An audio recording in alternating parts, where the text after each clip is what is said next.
All right, hello class.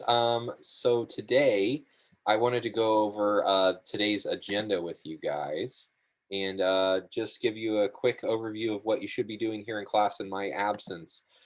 So the very first thing to know is that if you go down the line, you can see everything that I'm just about to go over. So you're welcome to follow along at your desks. It's worth noting that none of these things are anything you need to take notes on just yet.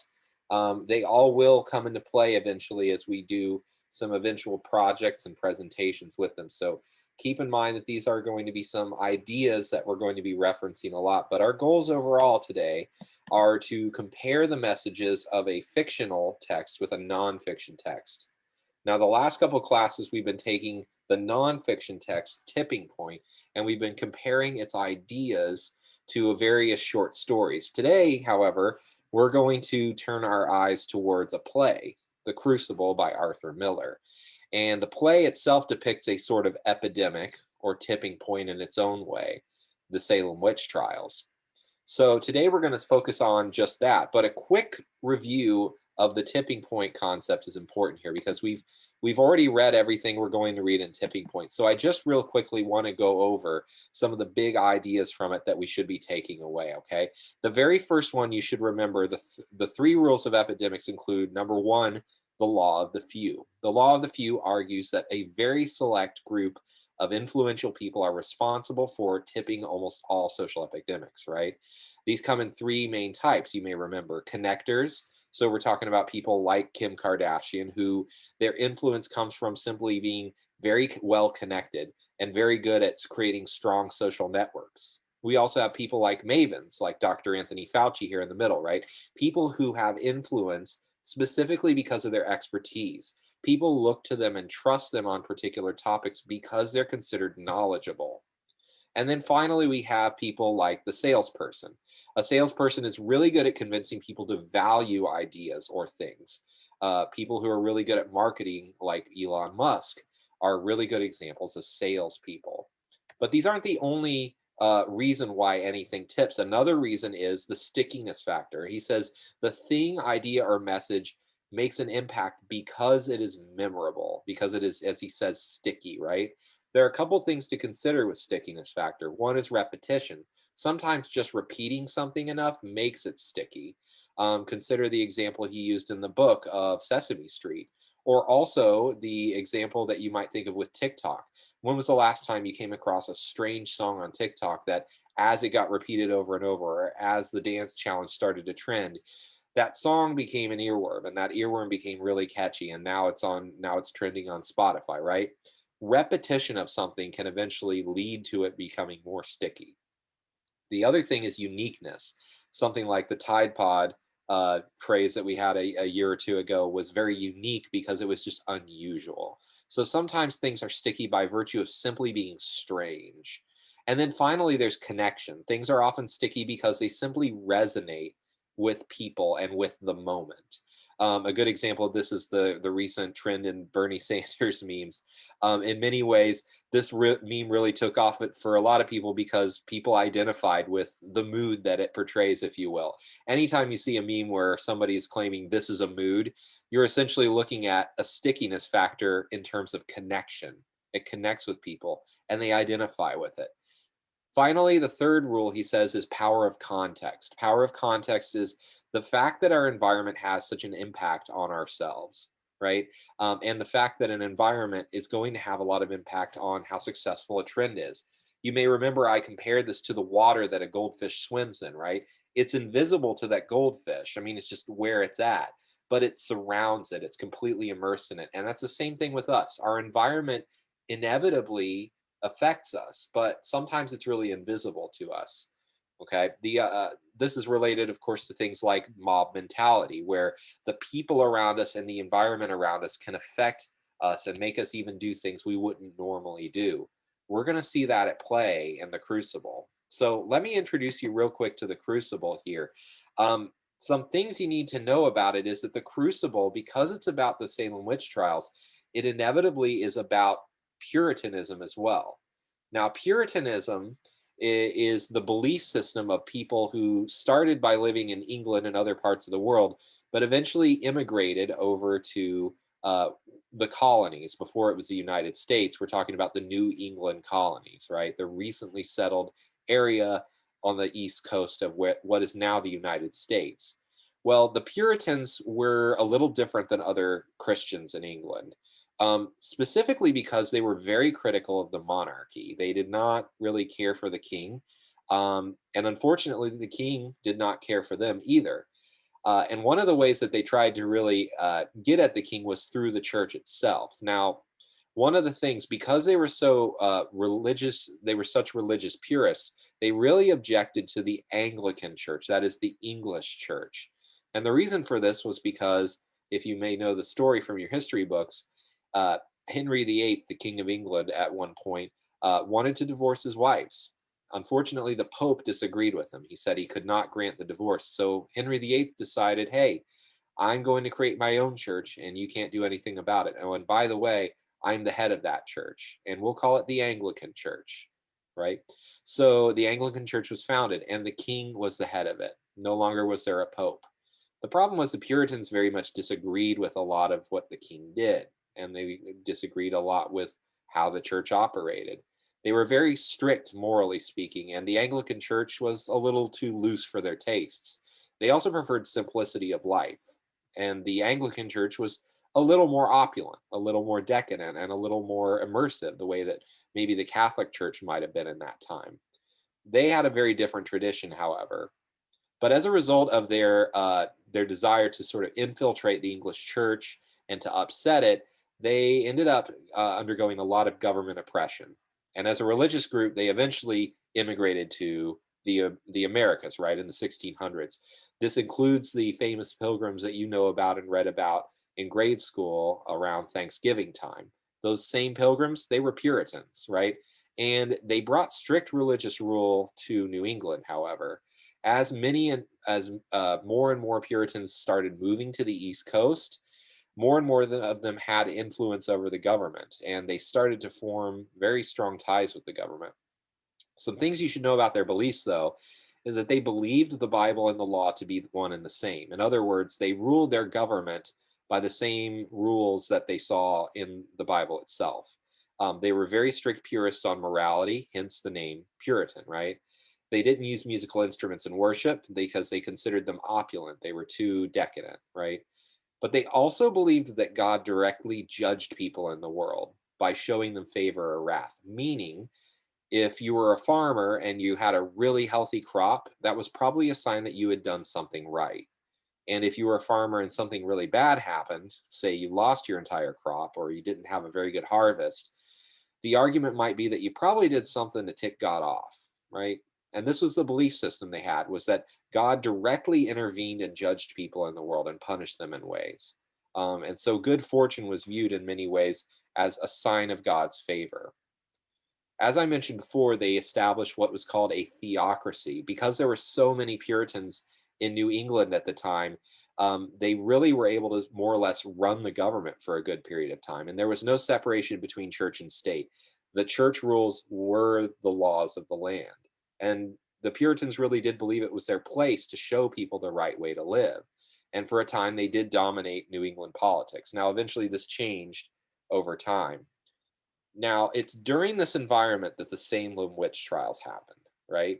In the summer, or I'm sorry, in the winter of 1691 and 92, long into the Puritan rule of New England, right? These witch trials occur. People start getting accused of witchcraft. Soon, uh, accusations are flying left and right. People are who are accused start naming names, as they say. They start saying, "Actually, it wasn't me. I was under the spell of someone else," and all, of course, in the good pursuit of just trying to get heat off of them. Right?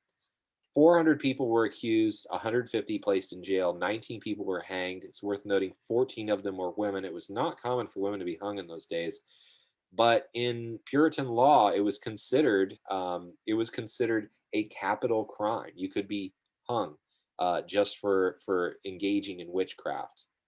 Five others, including two infant children, also died while in prison. A lot of women who had young children were held in prison to watch their children until the children were old enough, and then their sentence would be carried out. But for many of them, that never happened because the witch trials eventually ended in 1693. But this was like a year and a half long process, right, where this was going on. A good example that sums this up is a young woman named Sarah Good, who's a real historical figure, and she's depicted in the Crucible. Her daughter, Dorcas, which is a biblical name, she was accused of witchcraft, and her baby son died in prison. Um, but her husband, William Good, was asked if he thought his wife could also be a witch, and he said yes. He stated, "Indeed, I may say with tears that she is an enemy to all good." This is just how much the people in that culture feared, um, really the wrath and justice of the Almighty, was that they were willing to even say that, hey, if my wife did this, she's got to go, right? Now, what's interesting is that as the trials dwindled on and as they came to an end, some people started to fess up to what was a hysteria. In other words, they started to admit that many of the fears of witchcraft had been overblown and some of them just plain old made up. One such person on the record, Ann Putnam, made a very public apology where she said, "I desire to be humbled before God for that sad and humbling providence that befell my father's family in the year of 1692, that I, then being in my childhood, should by such providence of God be made an instrument for the accusing of several persons of a grievous crime." Ann Putnam was instrumental in accusing a lot of people of witchcraft, right? And she says, "Now I have just grounds and good reason to believe that they were innocent persons, and it was a great delusion of Satan that deceived me in that sad time, whereby I justly fear that I have been instrumental with others, though ignorantly and unwitting, to bring upon myself in this land the guilt of innocent blood." In other words, too little, too late. She admitted that she was pretty sure that those people were actually innocent and that she had been misled. Now, she called it a great delusion of Satan, but Gladwell might call it something else. He might call it a sort of epidemic or pandemic of fear and hysteria that really took over Salem in that time, and that a great many people were misled into believing something that simply wasn't true out of a deep sense of fear and in an environment where a lot of people feared the wrath of God. So this story goes from the history books to the stage in 1953 when Arthur Miller, the playwright you see pictured here, writes this play. He's notable for writing other plays like Death of a Salesman. He was married to Marilyn Monroe. He was hot stuff at the time and a pretty notable playwright. Now, today, what you're going to do is you're going to watch Act One of The Crucible. The substitute's going to put on a VHS of The Crucible, and you're going to watch about the first half hour of it. And on your virtual day, on Monday, you're going to be watching Act Two on the online agenda. I could actually have a video linked there that you can watch. Okay. Between Acts One and Two, you're going to want to complete a character chart that I'm going to have you do. I will show you how to get to that here in a second. But I really want to quickly introduce you to the characters before we get started with the movie. So, first character you need to know about is the hero of our story, and that is John Proctor. John Proctor is a farmer. He's well regarded in Salem. He has a great reputation for being honest, truthful, and just an upstanding guy. And he is a good, upstanding guy, except he does have a very critical and important flaw. He is married, but he did have an affair. Now, he owned up to that affair, but unfortunately, it's done some damage on his marriage. His wife, Elizabeth Proctor, who you see also pictured here, is very moral and very honest and very upright. And in fact, quite a good person. However, it's been a source of tension for them since she found out about the affair. And she and John have a very bitter relationship at the beginning of the play. Abigail Williams is the villain of this play. She is a fictional character, but she is definitely based in reality of some real people. She is adopted by the Putnams. Of course, you may remember the Ann Putnam confession we just looked at, right? So some real historical people are depicted in this play. The Putnams, it's worth noting, are kind of the heads of the church in the town. Putnam himself being one of the heads of the church there. She had an affair with John Proctor. She's the other woman, but he ended it.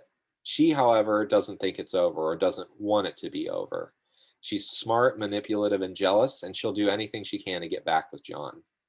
Tituba is an important character, especially at the beginning of the story, because she's a slave from Barbados. However, despite her low status in society at this time, she is invited by a lot of young girls in the town of Salem to perform a secret sort of voodoo séance thing, right?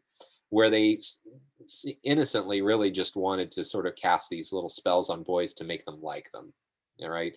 And what that ends up happening is opening the door for her being one of the first people accused of witchcraft. Reverend Paris is one of the most important figures in the town because he's the minister. Remember, religion is central to the lives of the Puritans, but he's absolutely paranoid because he has a lot of power and a lot of responsibility, and he's very concerned about losing that. The opinions of others are very important to him. There's a gang of girls that are going to be instrumental in spreading the witchcraft hysteria, and we'll see that. One last character you should know about, I'm not really going to get into these other two, is John Hale. John Hale is considered an expert on witchcraft, and he is a person who you might think of them as a maven. His influence comes from his authority. He's a person who goes around from town to town, sort of investigating when people think they are experiencing witchcraft. And he's been asked to come to Salem because of his knowledge. And he is a very intelligent and logical person, but he is also influenced in many ways by his environment and beliefs as well.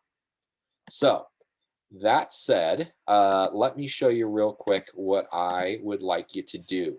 As you're watching the movie, as you're watching Act 1, and on Monday, as you're watching Act 2, what I need you guys to do uh, is fill out this character sheet right here. It's worth 5 points, by the way, for you to fill it out. If you go down to the very bottom, you'll see where it says complete character chart on the agenda. Click that. And what it will do when you hit to get started here is it's going to ask you to make a copy. Okay, so just hit make a copy, and now, bam, you've got a copy of the character chart in your Google Drive that you can use.